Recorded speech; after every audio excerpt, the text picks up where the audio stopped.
इस पूरी ऑर्गेनाइजेशन को चलाने के लिए आप नीचे डिस्क्रिप्शन से हमारे ऐप को डाउनलोड कर सकते हैं, जिससे कि लॉ स्टूडेंट्स को, लॉयर्स को और आम आदमी जो लॉ जानना चाहता है वो पेड क्लासेस का लाभ ले सकता है। नमस्ते सदा वत्सले मातृभूमि। विषय बड़ा गंभीर है और मुझे लगता है कि अब इस सिचुएशन पर उद्धव ठाकरे सरकार पहुंच चुकी है कि वो अपने निज स्वार्थ या अपने अहंकार में जिस तरह से वो कार्रवाई कर रहे हैं और कानून का इस्तेमाल कर रहे हैं, एग्जीक्यूटिव मशीनरी का इस्तेमाल कर रहे हैं, विधानसभा के स्पीकर का इस्तेमाल कर रहे हैं, वो भारत के लोकतंत्र के इतिहास में बहुत कम हुआ है। हालांकि कांग्रेस का ये पुराना इतिहास रहा है कि कांग्रेस उत्तर प्रदेश का एक बार मामला आया था, जुडिशरी वर्सेस विधानसभा खूब चला और बाद में उसको सॉल्व किया गया था। विधानसभा के स्पीकर ने जुडिशरी के दो जजेस के अरेस्ट का वारंट निकाल दिया, दो जजेस ने विधानसभा के किसी ऑर्डर को अपने यहाँ तलब कर लिया और ये सब चलता रहा। तो कांग्रेस सरकारों के टाइम पर ये अच्छा खासा चलता रहा है, पर आज के लोकतांत्रिक समय पर जब आधुनिक भारत चल रहा हो और भारत में बहुत सारी गतिविधियां, बहुत सारे प्रयास चल रहे हों और हम डेमोक्रेसी की तरफ मोर डेमोक्रेटिक होते जा रहे हों, ऐसी सिचुएशन में अगर विधानसभाएं इस प्रकार का कार्य करती हैं तो मुझे लगता है इससे ज्यादा दुख कुछ नहीं हो सकता। अर्णब गोस्वामी मुझे लगता है कि महाराष्ट्र सरकार के लिए एक देवदूत की तरह बनकर आए हैं या काल रूप बनकर आए हैं और वो काल रूप इस प्रकार आ चुका है कि महाराष्ट्र सरकार अपने पापों को छुपाने के लिए फंसती फंसती और फंसती ही जा रही है। वो कानून की प्रक्रिया का ऐसा मिसयूज कर रहे हैं कि वो कानून के दायरे में ही फंसते जा रहे हैं। आपको याद होगा कि अर्णब गोस्वामी की गिरफ्तारी तो अभी हुई, लेकिन अर्णब गोस्वामी के खिलाफ जब उन्होंने पालघर का केस उठाया, जब उन्होंने उद्धव ठाकरे पर सुशांत सिंह राजपूत केस की बात की, जब उन्होंने सोनिया गांधी की बात की और तमाम तरह के केसेस की बात की रिपब्लिक भारत पर, तो उद्धव सरकार उनसे नाराज हो गई और असेंबली ने जो जो जो लेजिस्लेटिव असेंबली है, लेजिस्लेटिव असेंबली ने उनको नोटिस इशू कर दिया और कंटेम्प्ट ऑफ और प्रिविलेज भंग, ऐसा उन्होंने कंगना रनावत के साथ भी किया। प्रिविलेज भंग का एक उनको नोटिस किया था। जब असेंबली ने उनको नोटिस कर दिया, आज उसकी सुनवाई पूरी हुई और कोर्ट ने जिस प्रकार ऑर्डर किया वो देखने योग्य है। उद्धव सरकार उससे लग रहा है कि बिल्कुल फंस चुकी है। जैसे हम कहते हैं ना कि गए थे हरिभजन को होटल लगे कपास। हरिभजन को मतलब गए तो ये थे कि हम कुछ रिलीफ पालेंगे और हमारे पास संविधान है या हमारे पास असेंबली है, हमारे पास पावर है और हम उससे रिलीफ पालेंगे, लेकिन वो होटल लगे कपास बहुत बुरे फंस चुके हैं। क्या हुआ आज की प्रोसीडिंग में? ऑनरेबल सुप्रीम कोर्ट में जो इन्होंने नोटिस इशू किया था सरकार ने, असेंबली ने अर्णब गोस्वामी को, वो चैलेंज हो गया था। चैलेंज होते समय ऑनरेबल सुप्रीम कोर्ट ने स्टेट असेंबली को नोटिस किया था और स्टेट असेंबली को नोटिस करते हुए, मतलब स्टेट असेंबली को नोटिस से मतलब है थ्रू सेक्रेटरी नोटिस किया। उस नोटिस में उन्होंने उनसे पूछा था कि कैसे ये हाउस का प्रिविलेज भंग हुआ। अगर मुख्यमंत्री के कार्य पर कोई सवाल खड़ा किया जाता है, यदि सरकार के कार्यों पर कोई सवाल खड़ा किया जाता है, एग्जीक्यूटिव मशीनरी के कार्यों पर कोई सवाल खड़ा किया जाता है, क्या एग्जीक्यूटिव मशीनरी लेजिस्लेशन है? क्या एग्जीक्यूटिव मशीनरी विधानसभा भी है?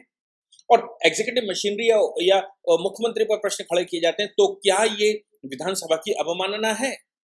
इस बात को उन्होंने स्पष्ट करने के लिए कहा था और उन्होंने कहा था कि मैं शॉकिंग हूं, और सुप्रीम कोर्ट ने कहा था मुझे शॉक लग रहा है कि जब विधानसभा के प्रति विधानसभा की कार्रवाई नहीं रोकी गई, विधानसभा का कोई काम नहीं रोका गया, विधानसभा का घेराव नहीं हुआ, तो फिर विधानसभा किस हैसियत से अर्णब गोस्वामी को इस प्रकार का नोटिस कर रही है?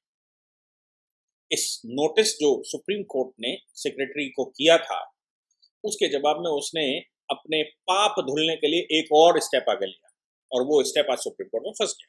क्या किया?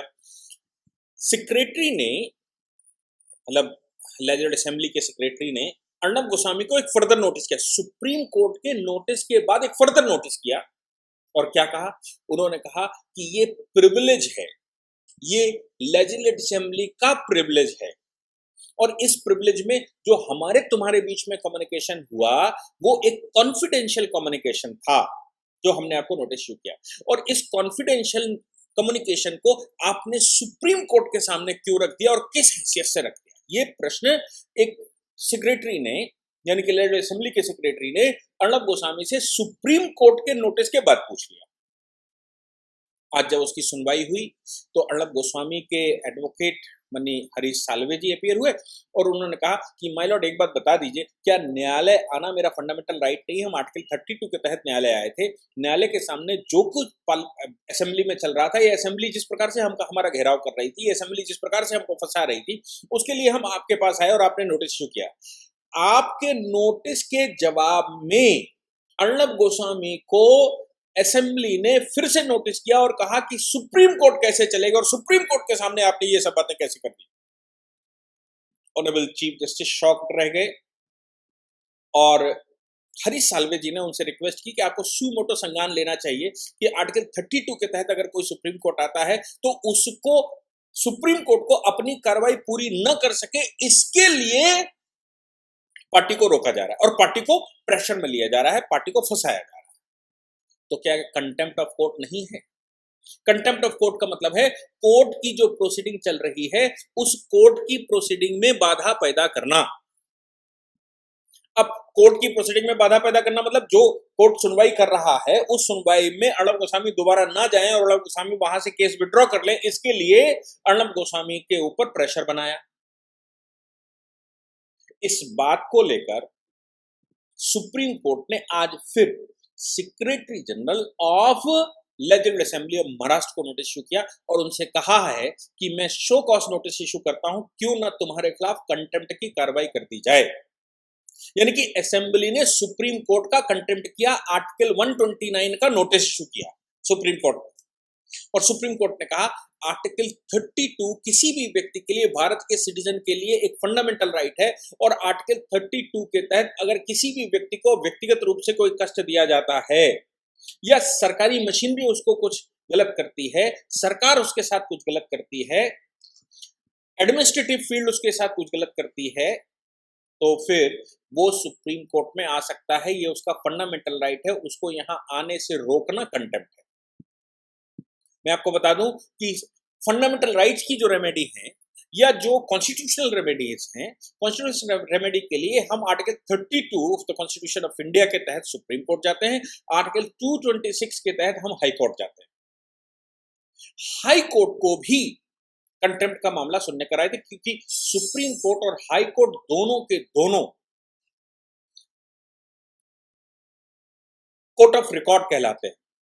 और कोर्ट ऑफ रिकॉर्ड का मतलब यह होता है कि वो एक स्वायत्त बॉडी है, सैलरी को छोड़कर उनके ऊपर किसी भी प्रकार का कोई दबाव नहीं डाल सकता और किसी भी व्यक्ति को वहां एक्सेस करने से रोका जाता है, उनके जजमेंट को इंप्लीमेंट करने से कोई मना कर देता है, उनके जजमेंट को मानने से मना कर देता है, उनके जजमेंट को क्रिटिसाइज करता है, एनालिसिस नहीं। एनालिसिस जैसे मैं करता हूं सुप्रीम कोर्ट हाई कोर्ट के ऑर्डर्स का, तो अगर कुछ गड़बड़ है तो मैं एनालिसिस करता हूं और बताता हूं कि इसकी रीजनिंग ये है, ऑनरेबल कोर्ट ने ये चीजें नहीं देखी।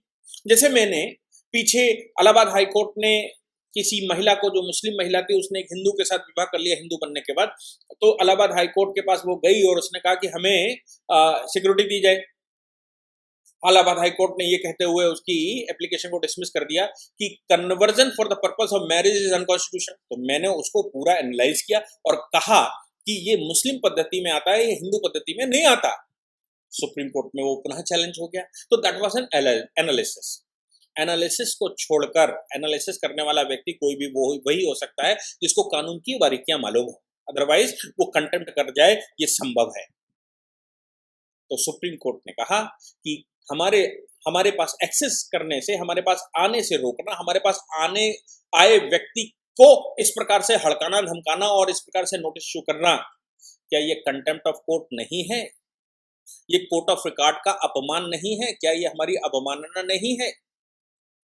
आपका मामला जब हमारे पास आ गया है तो हम जब सुन रहे हैं, हम सुनवाई कर रहे हैं और उस पर एक ऑर्डर करने जा रहे हैं या उसकी सुनवाई में आपको जो भी कहना है आप हमारे न्यायालय में आकर कहिए, ना कि आप पार्टी को डायरेक्ट कॉन्टेक्ट करके उसको हड़काइए, धमकाइए। मैंने कल भी एक लेक्चर इशू किया था और उसमें कहा था कि हंसा, ये जो अर्णब गोस्वामी की गिरफ्तारी हुई है उसके पीछे हंसा ने, जब हाई कोर्ट जाने के लिए हाई कोर्ट गई तो हंसा ने, आज उसकी सुनवाई भी चल रही है हंसा की, अर्णब गोस्वामी अरेस्ट और हंसा के साथ दोनों ज्वाइंट चल रहा है, मैं उस पर अलग से एक डिस्कशन करूंगा जैसे वो कोई ऑर्डर कोर्ट का आता है। लेकिन हंसा ने कहा कि रिपब्लिक टीवी के अगेंस्ट में बयान दिया जाए, इसके लिए राज्य पुलिस उनके ऊपर दबाव बना रही है और उनके अधिकारियों को जबरदस्ती डिटेन करके रखा जा रहा है और उनको परेशान किया जा रहा है कि वो अर्नब के खिलाफ ये स्टेटमेंट दे कि अर्नब गोस्वामी में मिला हुआ है और अर्नब गोस्वामी उनको पैसे दे रहा है, अर्नब गोस्वामी उनकी गलत रिपोर्ट छाप रहा है, अर्नब गोस्वामी उनको करेक्टराइज कर रहा है। क्यों? क्योंकि हंसा ने जो एफआईआर लिखवाई थी उसमें रिपब्लिक भारत का नाम नहीं था, जबकि दूसरे दिन परमवीर सिंह ने प्रेस कॉन्फ्रेंस करके और अर्नब का नाम लिया था, रिपब्लिक टीवी का नाम लिया था, रिपब्लिक भारत का नाम लिया था, जिसको जब हाई कोर्ट मामला गया तो हाई कोर्ट ने भी परमवीर सिंह को हड़काते हुए कहा था कि भैया ये कौन से तरह का आप इन्वेस्टिगेशन कर रहे हैं जिसमें आप प्रेस कॉन्फ्रेंस करके जिसका नाम एफआईआर में भी नहीं है उसका नाम लेकर आप बता रहे हैं कि ये दोषी है टीआरपी मामले में। यानी कि मैंने कहा कि सब जगह से फंसाने की कोशिश महाराष्ट्र सरकार कर रही है, लेकिन जितना वो फंसाने की कोशिश कर रहे हैं उतना ही वो खुद फंसते जा रहे हैं। और सुप्रीम कोर्ट का लेटेस्ट ये जो नोटिस है कंटेम्प्ट ऑफ कोर्ट केस का, ये मुझे लगता है महाराष्ट्र सरकार की उल्टी गिनती की बड़ी शुरुआत शुरू हो चुका है, क्योंकि आपने अब कोर्टों को भी नहीं छोड़ा। मैं इस विषय पर जो भी सुनवाई चल रही है ऑनरेबल मुंबई हाई कोर्ट में, उसकी सुनवाई पर भी एक रिसेंटली लेक्चर बनाऊंगा जब जैसे ही उसका कोई ऑर्डर होता है। लेकिन अभी फिलहाल सुप्रीम कोर्ट का आज ही ऑर्डर आया और ये सुप्रीम कोर्ट का ऑर्डर महाराष्ट्र सरकार के लिए एक नए संकट के रूप में खड़ा हो रहा है और अर्नब गोस्वामी उनके लिए एक काल के रूप में ऐसा लगता है कि सामने आ गए हैं और अर्नब गोस्वामी के पीछे जितना वो भाग रहे हैं उतना ही खुद फंसते जा रहे हैं। ये राज्य सरकार को सोचना होगा कि उनको अपनी छवि बचानी है या नहीं बचानी है।